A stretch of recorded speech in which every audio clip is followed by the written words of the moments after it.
Sir Sanjay Yadav. धन्यवाद महोदय, मुझे अवसर देने के लिए आपका बहुत बहुत धन्यवाद। महोदय, मैं कोई अर्थशास्त्री तो नहीं, लेकिन एनडीए बीते 10 वर्षों में एनडीए सरकार की आर्थिक नीतियों का हम विश्लेषण करेंगे तो हम पाएंगे कि इनकी आर्थिक नीतियां चंद उद्योगपतियों में उत्साह, आय और आशा बढ़ाती है, वहीं दूसरी ओर आम देशवासियों में गरीबी और निराशा का संचार करती है और निराशा को बढ़ाती है।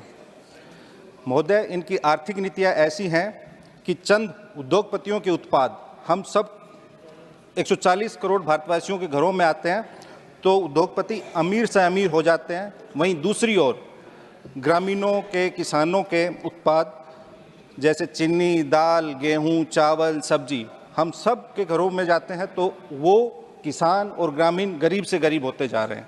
ये इनकी आर्थिक नीतियों की विफलता है और ये विचारणीय विषय है। इन आर्थिक नीतियों में बदलाव की आवश्यकता है।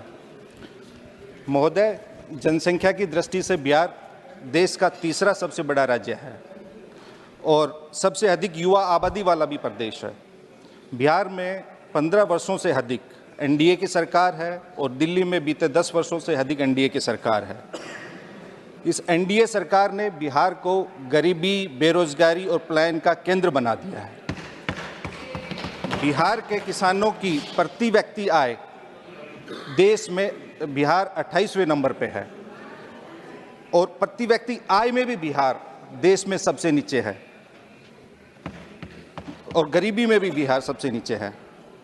इसलिए महोदय, मैं कहना चाहूँगा कि केंद्र और राज्य का रिश्ता जो है वो दिया और बाती और अंकुर और माटी का रिश्ता होता है। तो इन्होंने बजट में भी बिहार को छांट दिया, बिहार को कुछ नहीं दिया। जहाँ बिहार को स्पेशल अटेंशन की आवश्यकता थी, स्पेशल स्टेटस और स्पेशल पैकेज की आवश्यकता थी, वहाँ इन्होंने, इस एनडीए सरकार ने हस्तिनापुर की गद्दी के लिए पाटलिपुत्रा से मैक्सिमम सपोर्ट तो ले लिया, लेकिन बदले में बिहार को मिनिमम सपोर्ट भी नहीं दिया।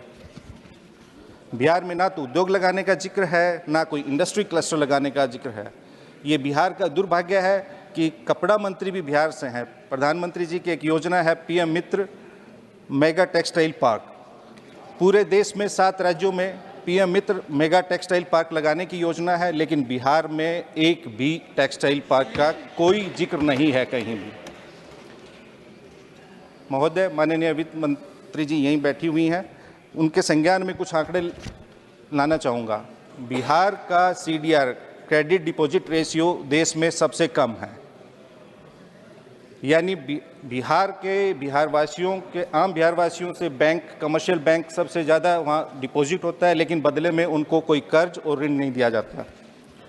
आप केसीसी लोन पिछले 10 वर्षों के बिहार में आप किसान क्रेडिट कार्ड योजना के तहत कितने लोन दिए गए, अगर वो आंकड़े आप देखेंगे तो आपके रोंगटे खड़े हो जाएंगे। बिहार तीसरा सबसे बड़ा राज्य है, उसके बावजूद बिहार में केसीसी लोन का डिसबर्सल बहुत कम है और ये तब है तब एनपीए बिहार में सबसे कम है। यानी वहाँ के लोग डिफ़ॉल्ट नहीं करते, लेकिन फिर भी बैंकों का बिहार के प्रति नकारात्मक रवैया है। इस बजट में बिहार के लिए ना तो कोई नई ट्रेन शुरू करने का जिक्र है और ना ही कोई कारखाना। आखिरी कारखाना बिहार में 2004 से 2009 के बीच में, जब आदरणीय लालू प्रसाद जी रेल मंत्री थे, तब उन्होंने 3 रेल कारखाने बिहार को देने का काम किया था। उसके बाद से बिहार में कोई कारखाना नहीं लगा। इन्होंने बिहार में agriculture, health and education sector में भी कुछ विशेष नहीं दिया, ना ही बिहार के सुप्रसिद्ध दुग्ध उत्पादों मखाना, मक्का, आम, लीची, केला इत्यादि को प्रमोट करने के लिए कोई प्रावधान और आवंटन किया, और ना ही बिहार में बंद चीनी मिलों का शुरू करने का कोई जिक्र है। चुनाव में प्रत्येक भाषण में दिल्ली से जब लोग बिहार जाते हैं तो हर बार आश्वासन देते हैं, वादा करते हैं, दावा करते हैं कि हम चीनी मिलों को शुरू कर देंगे, लेकिन कभी भी अभी तक 10 वर्षों में एक भी चीनी मिल इन्होंने शुरू नहीं की है। महोदय, इनकी रंगीन फाइलों में किसानों का जीवन सुनहरा और कलरफुल इनको नज़र आता है, लेकिन वास्तव में वो ब्लैक एंड वाइट और कोरा है।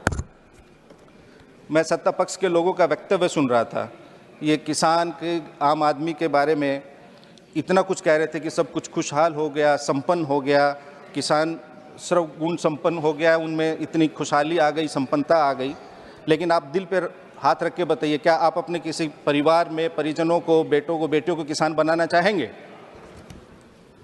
महोदय, इस बजट में इन्होंने ना तो कोई, बिहार के संदर्भ में मैं कहना चाहूँगा, महंगाई, गरीबी, बेरोजगारी, पलायन, इन विषयों को एड्रेस नहीं किया गया।